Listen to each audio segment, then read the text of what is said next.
Greetings, fellow conquerors, this is Darkfireslide, and today I'll be going over the top 10 most difficult starts near the Ottomans. I heard the cries in the Impossible Starts top 10, the clamor, where are the knights, where's Cyprus, the Turkish Beyliks are harder than these starts. Well folks, you asked and I will deliver.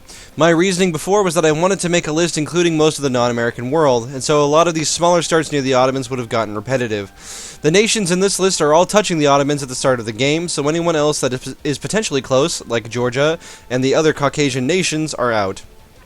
Now before I start, I want to say this since people will probably be asking.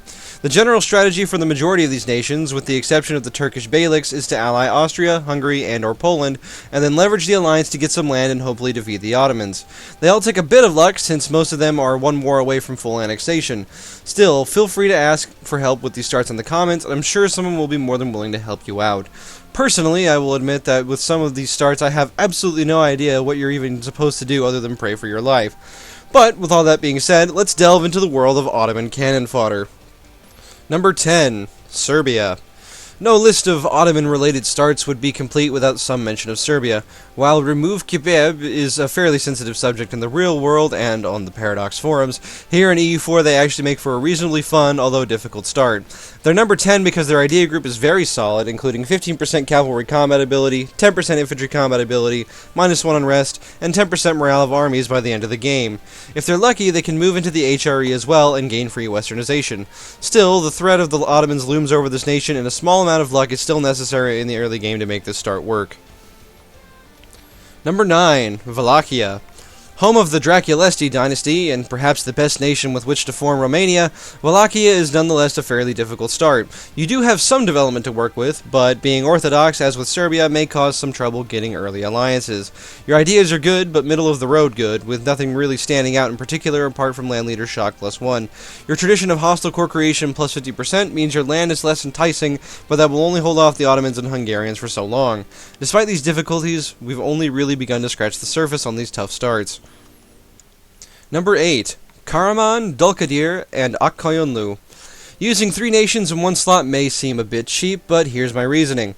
For one, these nations all start next to each other and the Ottomans, and more or less have the same opening strategy. For 2, an alliance with either the Mamluks or preferably the Timurids will help solidify your standings. These nations do play differently, as each gets its own set of national ideas, and Akkoyunlu is even a horde. Weighing all these starts together, though, it made sense to put them together in the number 8 spot because of their similar opening strategy. Annex the surrounding lands, and then use an alliance to start taking land from either Karakoyunlu or the Mamluks, or if they get caught up in a war, the Ottomans themselves. The reason they are not higher on the list is because, unlike many nations in this list, they are not trapped by the Ottomans and can expand elsewhere before taking on the Turks. Number 7. Byzantium. Ever the crowd favorite, naturally the Eastern Roman Empire was going to be a part of this list. Some would contest that this is a fairly easy start, and I would somewhat agree apart from the necessary luck that you need in the opening phase to get an alliance with which to defeat the Ottomans. Still, one good war lands you a ton of cord provinces that are easily reintegrated into your empire. And, that's right, you're an empire at the start of the game, which also improves your situation. The harder part of Byzantium comes in the late game, when your lack of military national ideas really puts you behind the other majors in Europe. Number 6. Albania.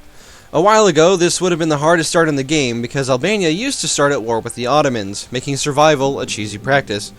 Nowadays, the Ottomans start with a core on your land, meaning that a declaration of war is certainly possible, and likely before you can land an alliance. However, you are Catholic, and as such can feasibly land an alliance with Austria or Poland easier than some of the Orthodox nations around you. And, in fact, I've even seen Albania ally France from time to time, and thus leverage those alliances to expand in every direction. Your starting king is a 656 and a legendary general as well, which is another advantage you can leverage if you manage to survive. Should you survive, Albania gets some fairly decent ideas as well. Number 5. Trebizond. This is where the starts truly get rough. As Trebizond, you will likely start out rivaled by your only 2 neighbors, of which Georgia would have been perhaps your best ally. However, instead you were perhaps the weakest of the weak in the Caucasus region, surrounded by tons of hungry nations looking to annex your 12th development home province. Options for expansion include a small but angry horde, a bigger horde, and a nation with higher coring costs. You also run the risk of being swallowed by the Ottomans at almost any time. Your ideas aren't all that great either, if you somehow do manage to survive. This start takes both luck and skill to pull off, so hats off to anyone who can do it. Of course, we're still only halfway through this list. Number 4, Kandar. Kandar has a serious problem: the Ottomans. At game start, they are completely hemmed in and ready for annexation by the Ottomans, who have a core on you. Doing well as this nation is likely to come down to the luck of not being the first one on the chopping block. Getting an alliance with some of the bigger Islamic states around you will be virtually your only hope for survival. Kandar does at least get some good ideas, such as minus 10% admin tech costs and minus 20% core creation costs if you do manage to survive, but still, you're likely to want to give up on this one before you even really give it a try. Number 3, Athens. Being a vassal is hard, especially when you're the vassal of someone who's about to get annexed. Should you manage to break free from Byzantium, you then essentially face the same issues as Byzantium, and have to deal with the Ottomans as soon as possible, or get annexed yourself. Athens is at least Catholic, however, and can potentially get some alliances by using that to its advantage.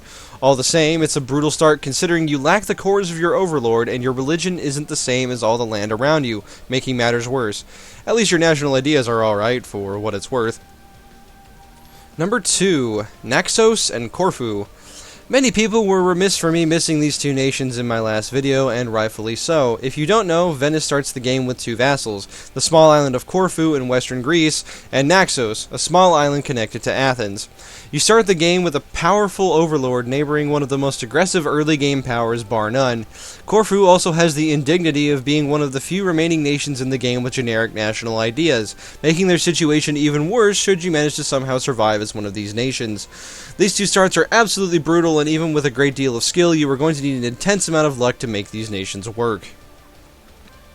Number 1, the Knights of Rhodes and Cyprus.